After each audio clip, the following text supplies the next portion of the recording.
Good morning, friends. It is good to see you today and to enjoy this wonderful spring weather with you. I did see a robin or two this week, and I am grateful for that change of season again. I know that Shar Hart is also grateful for spring, and so if you're watching, greetings. Also to the rest of you, again, welcome to those online. But I'm not here to talk about the weather. I am here to make several confessions to you, but they will come later in the sermon. You do need to listen a little bit. So I went to a private Mennonite high school in Southern Ontario. And I went there as a teenager, and later I taught there for 3.5 years. So aside from many of the things that I didn't like about it, it was, after all, a high school, and who here thinks hormones, bangs, girl fights, awkward crushes, and piles of homework are really fun for kids and their teachers? What I really loved best was its openness to hear and learn and study different opinions at a spiritual and intellectual level. My mind bloomed, and questions were raised and encouraged and explored and debated. And aside from all the other stuff that I couldn't change, it was a pretty experience. We were very fortunate to have an agnostic, raw onion and garlic sandwich, cold coffee drinking, English and French teacher. Mr. Taves, spelled T-A-V-E-S, no relation. Mr. Taves loved reading, and he loved poking and prodding questions, and he absolutely adored Rudy Weeb as an author. And he taught us the book, Peace Shall Destroy Many. If you're not familiar with this novel, let me give you a quick synopsis. This is Rudy Weeb's first novel, written in 1967 in Canada, about Tom Weentz, who lives with his family in a fictional north of Saskatoon community called Wapiti. Now, Wapiti is a mixed community, as are many Mennonite communities north of Saskatoon, with Mennonites sharing the space with displaced Métis people and Indigenous people. The story takes place in 1944, when Canada and USA have both gone to war with the Allies, as allies. Tom, our protagonist, has stayed home as a pacifist and is working on the farm. He wrestles with aligning his interpretation of Scripture with the Mennonite doctrine that he is taught at home. Holiness and purity doctrine masking condemnation, racism, sexism, physical and sexual abuse, and the power of a few over many. And after a series of horrible community events, his eyes are opened. Tom completely abandons the hollow peace offered by the powerful community and church leaders in favor of seeking genuine inner tranquility and following Christ's path independently. In short, this is a coming-of-age story where Tom has begun a journey of faith that goes beyond his Mennonite cultural customs and the decrees of authoritarian leaders. Thank you, Google, for synopsing that for me. It is a story where his eyes are opened, where he can see what lies beneath all things. And you may wonder whether this is an English lit class or a sermon, and I will let you decide that. What I appreciate the most about this book now, many years after studying it, is that Rudy Weeb didn't just make things up. And he came really close to what some would consider some of the real downfalls of Mennonite community. I am learning to love his honesty. And while the account isn't true, a true account of community, the story did and does open our eyes to see what lies beneath what we say we believe. Now, again, bear with me, because in no way am I saying that pacifism and community life and Christocentric practices and beliefs are invalid and false and pretentious. That's not what I am saying. Instead, I agree with Tom that peace is shallow unless it rests in Christ, that life and faith are a complicated and chaotic whirlwind of decisions about honesty and integrity and truth. As Mennonites here at Menno and as Anabaptists around the world celebrate their 500 years of Anabaptism, we are at a position where we can look deeply at who we are and what we've done or thought or believed and determine whether it's aligned with the way of Christ. We need to be people who decide what needs to be picked up and what needs to go. What kind of housekeeping needs to be done in our own being, in our church, in our community, to align us best with the way of Christ. So if you were watching last week, you will recall that we started a series on the Sermon on the Plain found in the Gospel of Luke. This is brought to us by the Revised Common Lectionary, Year C, yes. And so we'll be talking about Luke a lot this year. If you want to hear my sermon again, it's on YouTube. In my sermon last week, I gave some background to the Sermon on the Plain, including some of the differences between the Sermon on the Mount in Matthew and Luke's Sermon on the Plain. It's fascinating stuff. Today, though, it is enough to say that Luke's account of the sermon reminds the listeners that Jesus came down to our level and taught plainly. This is what is considered the Luke style. Say it like it is. Today, we continue the Sermon on the Plain right after the blessings and the woes. So Luke 6, 27 to 38.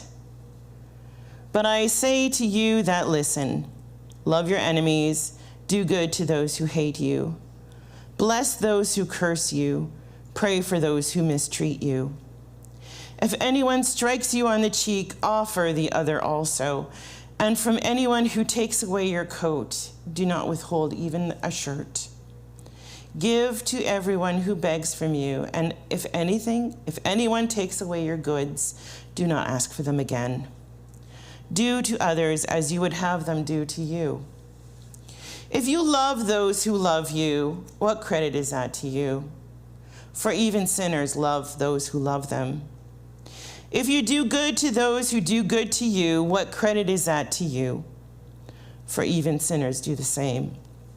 If you lend to those from whom you hope to receive, what credit is that for you? Even sinners lend to sinners to receive as much again.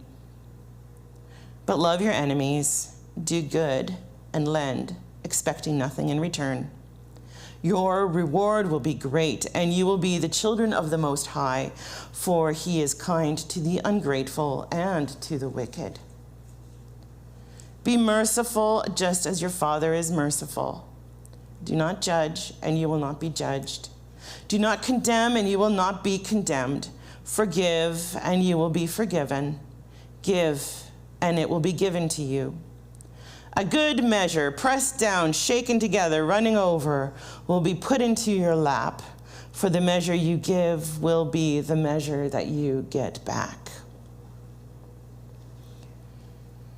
And so here's a time for my confession. Peace does not roll sweetly in my mind. It is a hard-won fight, one in which there is a winner and a loser, and peace in my heart and mind is frequently the winner, although not until both sides have had suffered heavy losses. Does that make sense to you? Perhaps. I say this with a little bit of sarcasm because it has been and still is so difficult for me to claim Christ's way of peace. And living as a follower of the way of Christ, peacefully, loving my enemies, being gracious to those with whom I disagree, and giving without expecting in return takes work. And it is a whole lot easier to just be lazy and think as little as possible. But what does Jesus say on the Sermon on the Plain about living peaceably with integrity? First of all, and perhaps most importantly, Jesus says, love your enemies. Do good to those who hate you. Bless those who curse you, and pray for those who mistreat you. We all have enemies, okay? We do. We all do. And I'm guessing that all of you have at least one name or face or situation in your mind right now. And that if I shoved a microphone in your face, I would be one of those faces that you would have in your mind. But you probably wouldn't want to tell me who that person is, because it's likely someone in your family, or maybe here at church, or maybe someone that you work with. And we don't want to admit that we're having this enemy because maybe it feels like we've failed Christ's call to love our enemies. For people who proclaim the gospel of peace, it is not nice, not clean, ordinary, or all that acceptable to admit that we have enemies. But we do. So we do what humans are best at. We equivocate, spin, redefine, and outright lie to keep ourselves appearing pure and perfect and as far from the truth of our situation as possible. But we are people, and therefore we have community. Therefore, we have relationships within the community, and sometimes relationships work and sometimes they don't. Therefore, we have enemies, whether we wish to say it or not. Admitting a problem, after all, is the first step in solving it. That said, let's take a closer look at today's text. It seems very familiar to me. It is, after all, very much like our Sermon on the Mount, which is our text. Our Mennonite, Anabaptist way of thinking of Jesus is based on the Sermon on the Mount. Our theology, our Christology is based on these words. Not only that, but the whole heart of the early Anabaptist Reformation rests in Jesus' radical words found in these two sermons.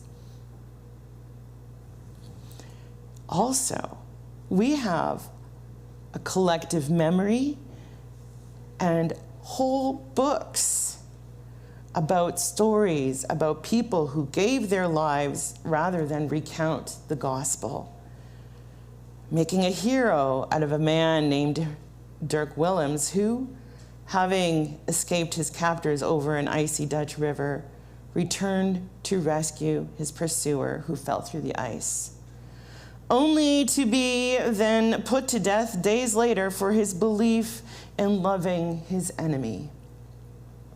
With a heritage such as this, it can feel downright repetitive to speak of what this all means, commending it to our practice. But we need to do exactly this: practice what Jesus is teaching. You see, love isn't a noun. It is an active verb. And it is not an easy thing to do, even with people that we really like, but especially with people that we loathe. Martin Luther, the founder of Protestantism, 504, I believe, years ago, argued that the teachings Jesus gave us in these two sermons are seen as hyperbole. They were given precisely because they are entirely unrealistic and impossible, and turn us then towards God's grace as we realize how completely hopeless we are at following them. But the radical thing about Anabaptist thought when it comes to the teaching of Christ is that we have long held that these teachings, especially those in these two sermons, are meant for us to practice and follow. Even if we fail, we practice, we follow. These words are meant to be lived and breathed and practiced in the here and now among all people who would claim the name of Christ. The concept of being a people of peace is pretty far out there. It was then, and it still is. But this is something that we believe, that Christ is calling us to practice. The commands of living as a peaceful person, loving enemies, and praying for those who mistreat us prods us to ask some really deep and often troubling questions. Questions like, we ponder loving our enemies from the perspective of Augustine's just war theory. Some theologies say that we can justify killing our enemy if it benefits the state, or if it means defeating a manipulative dictator. To do otherwise swings the pendulum the other way completely, interpreting loving your enemies and living peacefully to mean becoming complacent to evil. For those who see things only in black or white, it is very difficult to learn that there are shades of gray that can be more vibrant and effective in resolving conflict. One question. 2, it must be said loudly and clearly that Jesus' words to love our enemies, do good to those who hate you, bless those who curse you, and pray for those who mistreat you, has too often been used to justify the worst kind of abuse within family and often within the church. Here, using the fear of damnation and exclusion from the community, perpetrators manipulate their victims to believe that standing up for themselves or others is not showing love, and it is not Christ-like. Similarly, giving all that we have, lending without limits, is one of the most common forms of elder abuse. Never should we think ourselves as required to needlessly suffer, nor abate the abuse of others. And when we twist these commands to suit our own individual aims, then we are guilty of the worst possible sin, corrupting the innocents. You see, we have misinterpreted Jesus' examples of turning the other cheek and lending without expectation of return. We have read these from the perspectives of our own culture. But Jesus didn't live here in North America, nor did he live in the 21st century. Jesus' examples are radical and not at all submissive or passive when we read them from the ancient Near East perspective. Take, for example, Jesus' reference to striking the other cheek. In the honor culture in which Jesus lived, to strike someone in the cheek was seen as a supreme insult. And the one doing the striking, especially if done with an open hand, could be fined the equivalent of a year's wages. By turning the cheek, you are asking someone to be that much more susceptible to dishonor of being the aggressor in such a case. Similarly, there were Jewish laws about who could take a garment from someone else and for how long. With this in mind, Jesus' suggestion to offer the shirt after they've already taken the cloak is implying something more than strict passive acceptance of what your enemies are doing. It is a way that one is being forced out of the cloak. It is a way that the one being forced out of the cloak can reframe the interaction and change the terms of engagement. It is never easy to answer the questions of what it means to love your enemy. To answer for ourselves requires deep introspection, to examine our motivations and our fears. Yet it also asks us to be creative in our responses, living as a people of peace and loving and praying for our enemies is not an invitation to passivism, to being passive, but to pacifism. Google AI tells me that while both terms may seem similar, passive means simply not taking action or resisting, while pacifism refers to a principled stance against violence and war, often involving active, nonviolent methods to achieve peace. Essentially, a pacifist may actively work to oppose violence, while a passive person simply does not engage, even when faced with injustice. Thanks, Tanta Google. Here in the Sermon on the Plain and in the Sermon on the Mount, Jesus is challenging us to be creative, to not be doormats, but to be innovative in our resistance and to change the terms of engagement. This can be surprisingly effective. Back when I returned to Leamington, Ontario, after graduating from university, when I was teaching, my home congregation called me to be an elder of the congregation. In our church polity, that meant that I and 2 others were called to be a sounding board for the pastor and assist in overseeing the spiritual health of the congregation, to plan and lead special services like baptism, and to provide assistance with preaching. One day after assisting a baptism, I was confronted by an elderly congregant who was known for his harsh criticisms.